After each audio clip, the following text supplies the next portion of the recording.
On a fall day in 1999 in the heart of Silicon Valley, I arrived at a 2-story L-shaped structure off the 101 freeway. It was young Google's headquarters, and I'd come with a gift.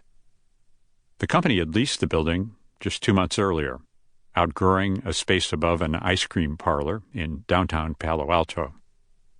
2 months before that, I'd placed my biggest bet in 19 years as a venture capitalist, an $11.8 million wager for 12% of a startup founded by a pair of Stanford grad school dropouts. I joined Google's board. I was committed, financially and emotionally, to do all I could to help it succeed. Barely a year after incorporating, Google had planted its flag to, quote, organize the world's information and make it universally accessible and useful. That might have sounded grandiose, but I had confidence in Larry Page and Sergey Brin. They were self-assured, even brash, but also curious and thoughtful. They listened, and they delivered. Sergey was exuberant, mercurial, strongly opinionated, and able to leap intellectual chasms in a single bound. A Soviet-born immigrant, he was a canny, creative negotiator and a principled leader. Sergey was restless, always pushing for more.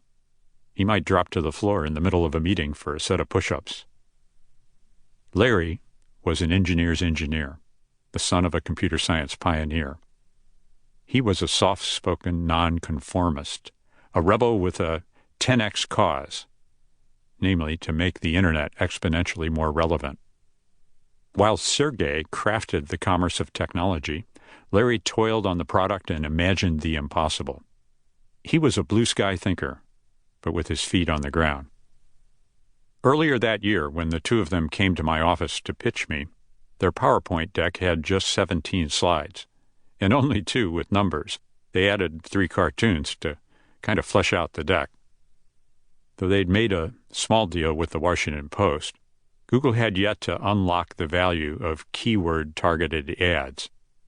As the 18th search engine to arrive on the web, the company was way late to the party.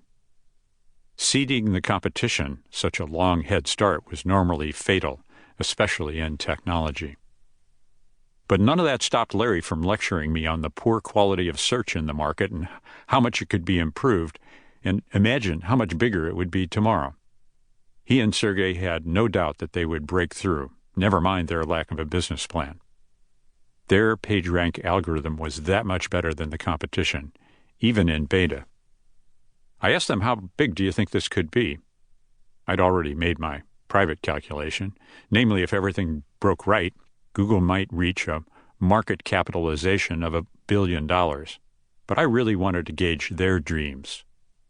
And Larry responded, $10 billion. Just to be sure, I said, you mean market cap, right? And Larry shot back, no, I don't mean market cap. I mean revenue. I was floored. Assuming a normal growth rate for a profitable tech firm, $10 billion in revenue would imply a $100 billion market cap. That was the province of Microsoft and IBM and Intel. That was a creature more rare than a unicorn. There was no braggadocio to Larry, only calm, considered judgment.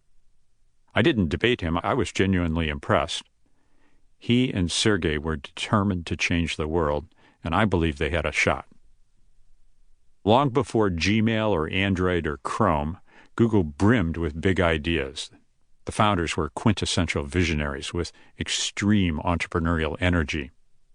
What they lacked was management experience. In 2001, at my suggestion, the founders recruited Eric Schmidt, my old colleague at Sun Microsystems, to be their CEO. Eric made the trains run on time and broke the ties. Then I introduced Bill Campbell to coach all 3 of them. For Google to have real impact, or even to reach liftoff, they would have to learn to make tough choices and keep their team on track. Given their healthy appetite for risk, they'd need to pull the plug on losers to fail fast. I'd personally learned this drill at Intel in the 1970s. Gordon Moore, the legend who preceded Andy Grove as Intel's CEO, would say, quote, I view this year's failure as next year's opportunity to try it again.